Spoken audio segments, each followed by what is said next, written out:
got to be kidding me. They're everywhere. That just happened. That's another CyberTruck that doesn't exist. The CyberTruck that nobody has, we just passed one as we start this review. Okay. Yeah. This is the world's fastest barbecue. I was half expecting there to be a giant propane tank in the rear, but there's not. It's the CyberBeast. We've been waiting to drive this truck, and I'm actually glad that we waited a little bit because we've waited through rust issues on the body. Yes. Tesla has laid off the entire supercharging network team, and then there's the software update.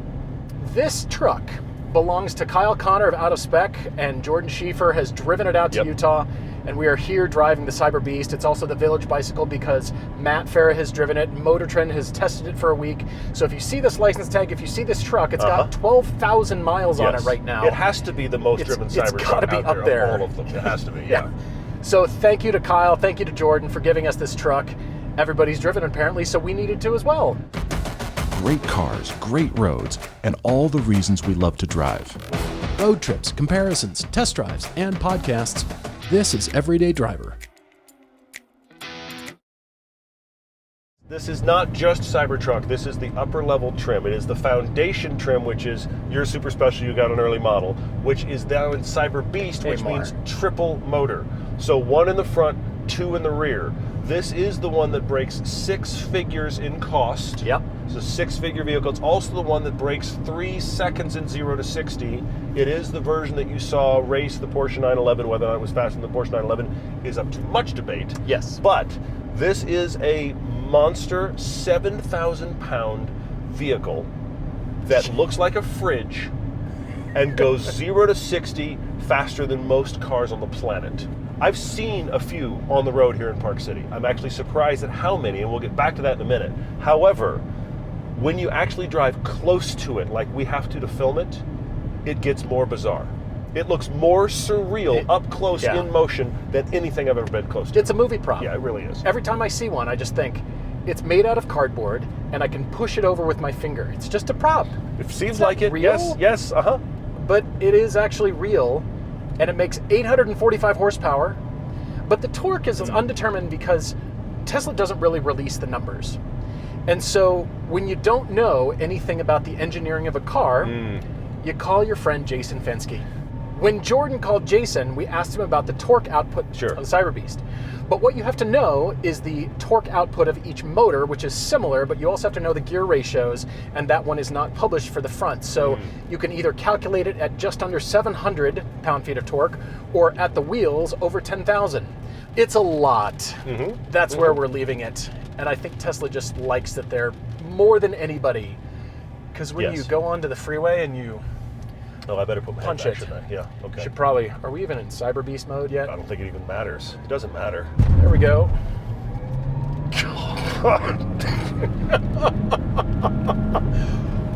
What?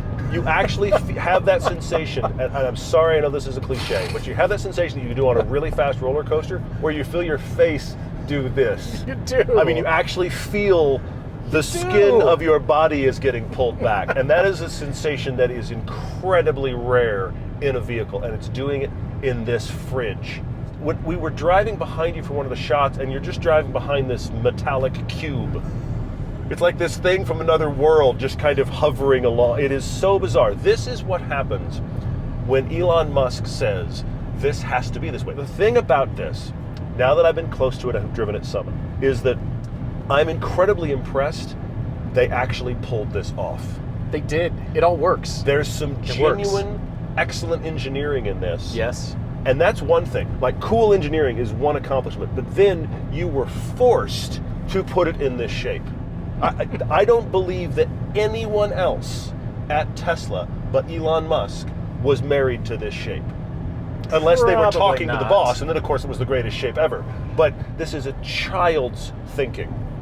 But it's what happens if you're dealing with a child you can't say no to, and you still make it work.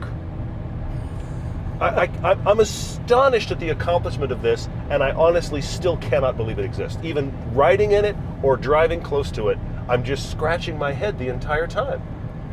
Everybody else is too. And every time you see this, you think, how is that shape the new shape? But what Tesla has done not just building the Cybertruck, they have demonstrated to every car company on the planet that they can completely change their entire style guide, everything about fair, what they have established as the Tesla look. BMW has a look, Mercedes has a look, Porsche has a look. Every car company wants their look because that's how it stands out. Yeah. Tesla has abandoned everything, every convention, style included, You're right. to make this truck. So when you are asked, what is Tesla style? What is the look of a Tesla? No one will know. You Fair. cannot answer. Fair. Is it angles? Is it beautiful surfaces? Is it a sedan? Is it an SUV? What kind of doors does it have? Is it bulletproof? What's the air filter like? Anything goes, and so Tesla continues to rule because of that. You just said, is it bulletproof, as one of the things on the list.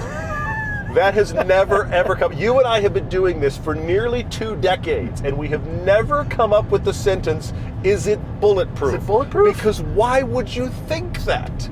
Everybody just seems to have to Everyone we have has to shoot know. at this. People have bought them to shoot at it. Everybody's shooting at it with guns, and metaphorically too. Yeah. You either shoot love or you shoot hate at it. Nobody feels nothing about this. This is something you feel true. very, very deeply about. You have thoughts, you have feelings about what you think about the Cybertruck. Feelings. I find that fascinating, and that is a real accomplishment as well. You have made something that will be iconic, even if it's short-lived, because people feel very deeply about it. But things can change when you start to drive it, because you're right. There is some amazing thinking here going on with the steering, notably. Entirely drive-by-wire. It makes a 6,800-pound vehicle more nimble than you would ever have thought. Yeah, it doesn't make any sense. It's astounding. It doesn't make any sense at all, yeah. All right, tap to park. Oh, It doesn't. I hate that so it much. doesn't always get it right when you. It says tap to activate drive. So right here, you want to tap to activate, and it thinks it knows. It thinks it knows which direction you're going to go, and half the time it gets it wrong.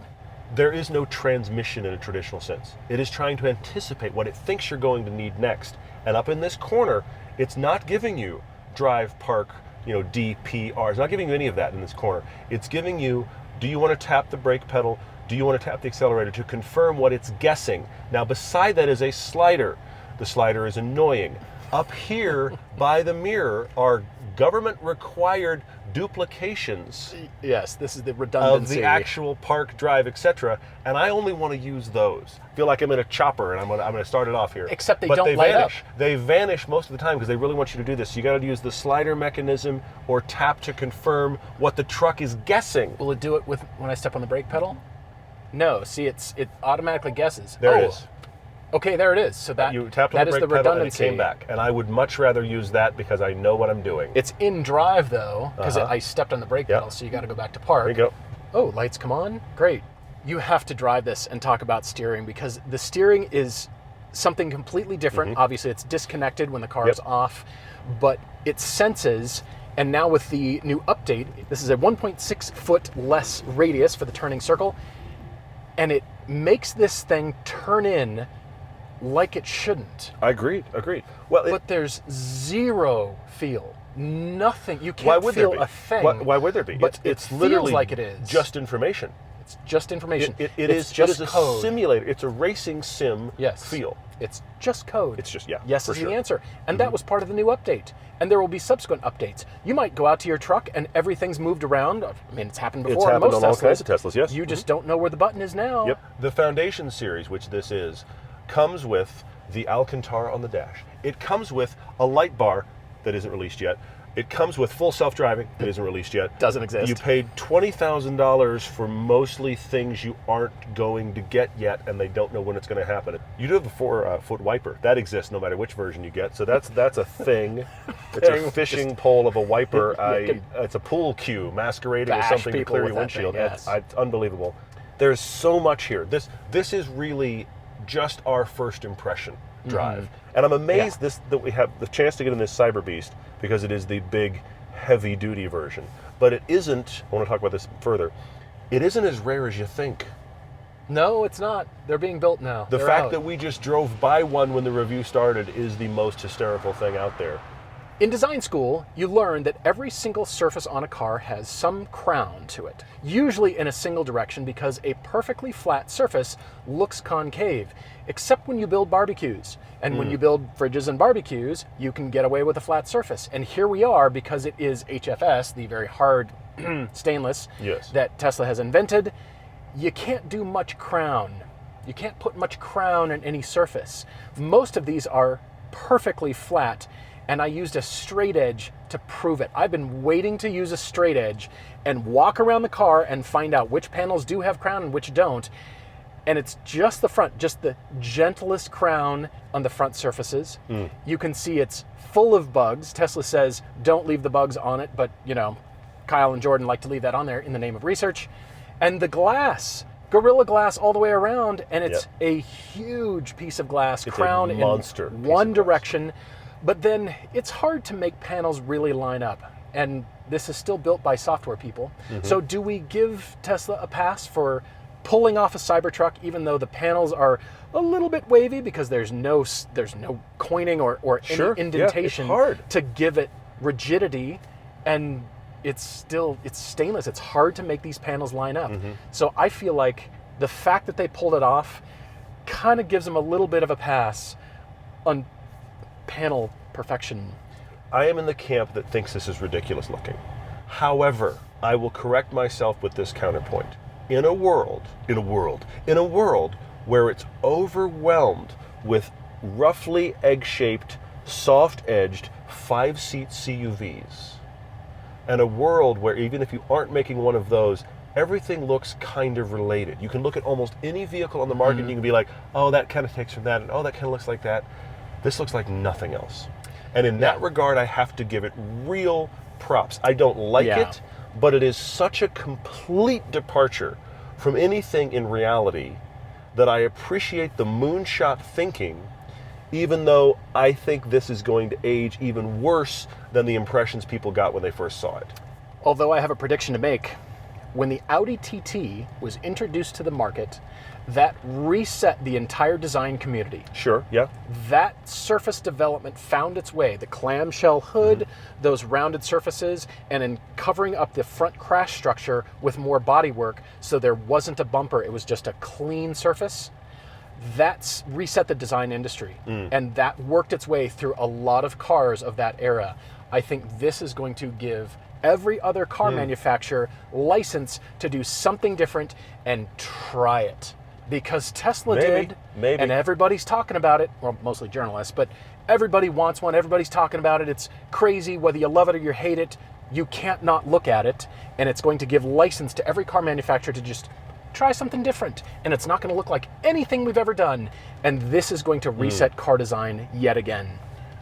That's bold, but you might be right. You got to sit here. All right, I'm ready to drive it. I have many things to say. It's a boring interior. It's super boring. You know what? I will say this, though. The graphics are boring. Everything's boring. Well, because this looks like a line drawing. Because it is a line drawing. The whole vehicle is a line drawing. You know, at least you can pick. You picked a fun color.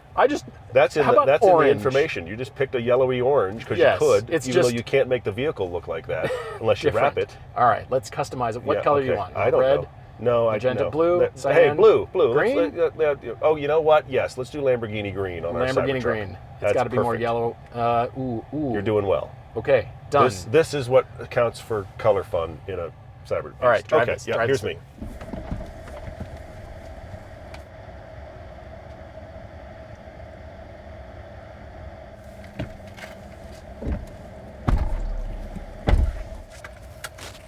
Wakey, there it is. Wakey. All right, there it is. See? Did you just hit it hard enough and it woke up? I tapped it with my foot on the brake and it woke up. So I picked drive with a D button I could press. Don't anticipate, let me pick it. Anyway, I'm squircling right now. I'm not steering, I'm squircling. It's a squircle. You move it, it must be called squircling. This is what I've decided. Oh, gosh, this is powerful. It's powerful. That's a fraction of what it can do. Where's the OSGs? It's a fraction of what it can do. The interior is like, Can't stand the blank. interior. It's blank like Tesla It's always so does. boring. I keep looking in the rearview mirror, which is useless because we have the tonneau cover up. It is only good actually to look your passengers in the face when they're in the back. That actually is how you can use it. That's the helpful. turn signals on this Tesla are actual buttons on the Squircle. I appreciate that they're buttons. I'd rather have stalks, but I appreciate that they're buttons. It is the thinking that Tesla has done now. Originally, when they introduced, think about the fact they only had these two circles, these two circle knobs. They've added some buttons, which I welcome. That's very good. There's so much to say about how this drives. First off, it handles far better than I ever expected. Far better. The handling is really very surprising. It's better than most sports cars. It just dives in and hangs on. Well, it handles its weight very well. You're aware that it's big. Yeah. There's no question you're aware that it's big, but it just handles that weight incredibly well. In contrast, something you brought up earlier when we were driving it, it crashes over bumps. I mean, it really crashes hard over a bump. It depends on the bump. It can, yes. Some bumps, it's fine. But True. other bumps, the air suspension really doesn't like it, and it's terrible. So it's amazing that something that actually handles this well does such a bad job at basic compression. Yeah. And I think that is a place where the weight really lets it down. We can change that with the line of code later. I'm sure there will be. I mean, the Yes. reason this is more agile than it even was when they first got it is because now, with the latest update, that rear axle steering is now 10 degrees. That is more than anyone else on the market. 10 degrees of rear axle The steer. line of code, that was updated. Yep. And it is all related back to, everybody's talked about it, this drive-by-wire steering that adjusts your steering amount based on what you're doing. So if I crank it, it's less than one turn either direction. If I crank it while stopped, it will just crank the wheel all the way over. If I move it the same amount now, it's not going to move the wheel as far because I'm going almost 80 miles an hour and it understands. That is actually a revelation and a heck of an accomplishment from okay, this is the design brief perspective. And actually achieving it, it is very strange. You do get used to it. It is very strange. I find the interaction with the wheel to be a little off-putting because initially it is so different than anything else you've driven. It's strange, but you get used to it, and then you I start agree. to like it. I agree. And then you hate yourself because you liked a thing that's stupid, but it's not stupid anymore. You do warm to it, and you settle into it, and it makes driving other things, you have to adjust back. That's what's interesting. It's so different that you find yourself readjusting depending upon what you're driving. Also, the rearview mirror is now a little slice here, which is a weird place to put it. Check it out. You can put it over here and it gets Of course bigger. you can. Or you can put it back yeah, here. of It course kind of you can. depends on what you want. Yep, well, you know, look. Tesla is the best at doing UI. We know that that is the number one thing they're great at. I want to talk for a second about how rare this is perceived to be. Okay. I'll be honest, we said it. I didn't think it was ever going to come out. And I feel like this Heck, here we came are in out it. as an effort to really prove they could do it. This feels like a Tesla moonshot to just go, see, we can do anything crazy we think up. And you know what? I have to, see, I turned too much. You do that. I You turned turn- way too much. Yep. I have I've to done that a hat lot. tip for the accomplishment of doing it. And everybody initially clamored for, I want a CyberTruck. But this week, this truck's been out 2 months. Ish. This week, in our local tiny Ford dealer in Park City, Utah, someone traded in a CyberTruck on a Ford truck. Think about that for a second. on some Ford product, whatever they So bought. it is Probably now another truck. sitting there in front of the local small Ford dealer as a Cybertruck you can buy, which got us looking it up locally. It's got to be listed locally, right? Look on autotempest.com. You will find, I promise you right now, pages of Cybertrucks. There are 10 within 300 miles of our current location. 10, including the sale. one that Yes. is for sale at the local Ford dealer. And if you look nationwide right now on autotempest.com, you will find all kinds of things. If you don't like the Cybertruck, you want a different electric truck, you can search on Autotempest for that electric truck. Anything you're looking for, post it anywhere. Autotempest.com/everyday is the place to go. It is all the cars, one search, and I am astonished at how many are actually out there being sold already. This one, 12,000 miles, may as well be a grandfather because everybody's know. selling with like 1,000 miles on it at the most. Or less, exactly. I continue to drive this, and I'm of two minds. I don't enjoy it, but I can't stop being impressed. I think you're right. The seats actually you're feel right. really good. And this is easy to interact with. The look of it is stay away. The look of it is that's going to be difficult to drive. And it isn't. It's very easy to drive. It's You get used to the weirdness of the squircle and the drive-by-wire. Yeah. You settle in here, and it feels like a fortress. And it feels like a fortress that's easy to manage, which a lot of people really like that. I prefer small cars. I can't stop being impressed. But nothing about it is enticing me to go, oh, you should really get one. I don't like it. I can't But I'm impressed recommend by it. Yeah, I'm with you. I feel like Tesla has created something like a Countach. Interesting. Okay. It's really cool on the outside, Mm-hmm. or it's really ugly. Countach is kind of the same thing. You like it or you hate it. But when you're in it, it's kind of boring. The only time that it's not boring is when you punch the accelerator. And by the way, it does hang on to corners. Yes. It's astounding how well it does. We have devolved as a society into selling cars based on how quickly we can accelerate. We're back to drag racing to sell cars. We are, yeah. There is more to driving than that. Set your phone on the dash, smack your kids in the face or anybody in the back seat who chose to be in the back seat. You can see in the mirror if you That's hit their it or fault. not. Yeah. And then you take off, you punch the accelerator. And I feel like the general public is kind of sick of doing that. Because everybody gets a Tesla or an EV, punches the gas, the accelerator, and you hang on, and it's fun it's impressive. Yes, until you make people sick and then you won't do it again. Yeah, fair. I'm not sure yet. But when you're riding here in a Cybertruck, everybody's looking at you. Mm-hmm. You're right. And they're Yep. thinking, what of two things? Wow, what a cool vehicle, or who are those idiots? Yeah. But you're driving and you forget, oh yeah, I'm in a Cybertruck because it's so uninteresting to be here. You have a screen, but we're all used to screens. Sure. Even the graphics on the screen are so basic. They're not really designed because there's so much information that Tesla had to pack into all the menus. They're not going to over-design anything, but you're reading constantly. You're scrolling and reading and selecting that. There's so much deep in the menu. Everything about the Cybertruck is in this screen. Yes, it's great UI. Everything else is boring. But it's sheer money saving. It's going so on uninteresting. here. And I also find it fascinating that Jordan and Kyle have driven this car literally across country a few times. 12,000 miles, almost all of that is one of the two of them driving. And very often, they have to look up how to do something. I mean, you and I have been in it 5 minutes. Yeah. But Jordan and Kyle should just know how to do anything you ask. And the number of times that we have asked them, and they're like, hang on, and they look it up. It's not rare. That will change on the next software update. It probably will. You're probably right. That's for now. Yep. Okay, so I'm going to do the thing I probably shouldn't do. I'm going to go... Dynamics, you're going to beast mode it? I'm going to beast mode it. Ready? I don't think I am. Wow. That's 90 already. Trust me, it was not an attempt to go 90. I'm already going 90 and now I'm backing off. This is almost 7,000 pounds. Yeah, it's brutally quick. It's uncomfortably quick. That's a fair point. We have reached that place. And that's not just this. There are other vehicles that are this level of fast that are that way. It's stopped being enjoyable. It's so fast that it's that overwhelming initial takeoff of a roller coaster that you want to talk about the fact you survived the launch, but I don't know that you said that was the fun part. You know? It's brutal. Beast is a good word for this. It's a celebrity you can't stop talking about. Love him, hate him. You just can't stop talking about the Cybertruck, the CyberBeast. I'm endlessly impressed. And I don't think I want one. I don't think I can recommend one.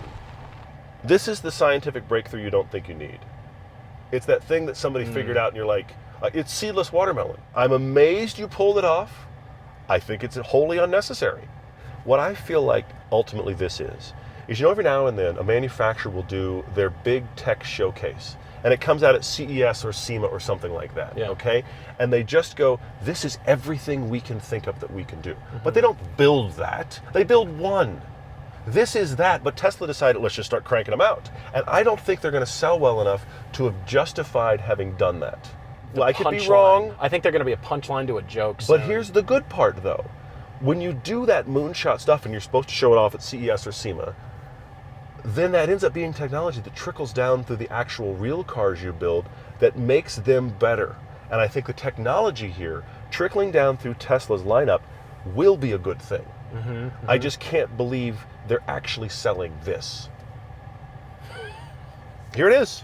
Software people, build a car. Look at the wavy Alcantara. This should be the easiest panel ever to produce and make perfect, and it is far from perfect. There's barbecue grill edges all over this. You've seen people cut off, every kind of vegetable on the planet and make a salad. You've seen them try to cut their fingers off. It's fajita night. Seriously, it's fajita night in CyberTruck land. The beast is cooking. Everything you've heard about this is true, but I remain so torn. I'm torn too.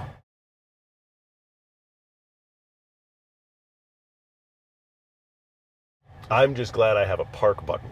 That made me happy. Now I'm going to open my own door. By the way, on the door there is a touch button you're supposed to touch for the door, and then there is actually a latch you can pull. You as a human want to pull the latch. Tesla would like you to hit the button. Tesla would like you to do a lot of things. They would like to think for you. I'm just going to quietly walk away now. Just quietly back away. Just here I go. I'm just going to leave you on the CyberTruck. I'm going to use the button. I'm just going to walk away. Goodbye. Goodbye. Bye.